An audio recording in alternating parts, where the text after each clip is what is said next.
Yo, what is good? A little quick, unfiltered quickie here on Earnest Podcast. We'll do these little mini ones more often, like I said, on this feed. So, did you guys watch that terrific Game 5 last night to Brooklyn and Milwaukee? You know, the argument we've been having over the course of the last week or so about, at least I've been having, and then people have been jumping in, which is fine, of course. The fact that I've been saying that for the first time in probably over 2 or 3 decades, like there isn't really a clear-cut best player in the league right now. You can make cases for, like I said, for 7, 8 guys. It's been an ongoing topic, and it's still ongoing. But I will say this much, like, and people were, especially after last night, were colleagues of mine and friends of mine and whatnot, were messaging me after the game, telling me, saying that, it is KD after last night. I mean, and again, I think they missed the point on my whole spiel, if you want to call it a spiel or not. I'm not saying Kevin Durant isn't the best player in the league. I'm not saying that. What I'm saying is that there is no clear-cut guy. And part of the reason why I've been hesitant to say Kevin Durant was the clear-cut number 1 player in the league, even though he might be anyway, is availability. It's the same reason why I didn't give it to Kawhi Leonard 2 years ago, for the same reason. Even after winning the title in Toronto, is availability. And that's one of the things that I think we sort of forget now, that, Michael Jordan, obviously Michael Jordan was the GOAT and all that, and even at his time. But part of the reason why Michael Jordan was the greatest all time also, too, is that he played pretty much all 82 games every year. He was always healthy. LeBron James, for the most part, has always played at least 70-plus a year.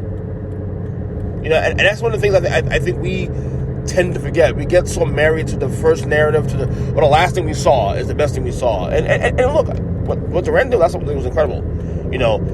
No Kyrie Irving, James Harden not healthy, obviously, although he played like shit, but he logged in 46 minutes of the 48 minutes allotted. So you got to give him credit for that. And Durant just went off. Durant got guys involved. Was it 49 points? It was like 10 assists, right? So he had triple-double. He had triple-double last night. He had a LeBron game. So if you say Kevin Durant's the best player in the league, I'm not going to say you're wrong. That's what you're not getting at. I'm not saying you're wrong. The only thing that's held back Durant at this point, specifically in the last 3 years, is availability. Even this year, Kevin Durant probably should win MVP this year. Kevin Durant probably should be league MVP, and he's not because of availability. But prior to his injury early in the season, he was the front runner for the award. But it's not a knock when I say that. I'm not knocking Kevin Durant. I'm just saying that it's clear cut, because one of the things I think we forget to use is availability. Availability is the number 1 ability. First off, for you to be something in this league, you have to first show up and be there to do the thing that makes you best player in the league. And Kevin Durant, obviously it sucks, with the Achilles and all those other injuries he's had over the course of the last couple of years. He hasn't been available in the same way to really say it's a clear-cut definitive argument. That's all I'm saying. Now, if Kevin Durant stays healthy through the rest of these playoffs, and you say that next year does the same thing, then I can definitely see, us saying, yeah, it's KD now. It's not even close. I will say this much, though, in credit to Kevin Durant. Like, that being said, if I had to give an edge to someone in terms of who is the best player in the league right now, I'll give the edge to KD. But again, the edge is very small, because you have guys like Luka Doncic, who, while, first-round exit again, but that Dallas team is crap. It's Luka, a bunch of pieces. And he's available for his team. I could have said Kawhi Leonard numerous times, but it's not Kawhi. Kawhi Leonard is probably the best two-way player in the league, and yet he can't stay healthy. So I'm not going to make excuses for Durant in the same way we make for Kawhi. I'm not doing that. Joel Embiid was second in the MVP voting this year. Probably could have won MVP this year if he stayed healthy. I mean, as good as Jokic was, as good as Nikola Jokic was this year, if Embiid had played even 10 more games, I would have said Embiid was the MVP. But again, availability matters. And that's really the argument I'm having more than anything else. When discussing KD. Yeah, maybe it is KD. And you wouldn't be wrong. But if you say Kawhi too, you wouldn't be wrong either. But it's not definitive.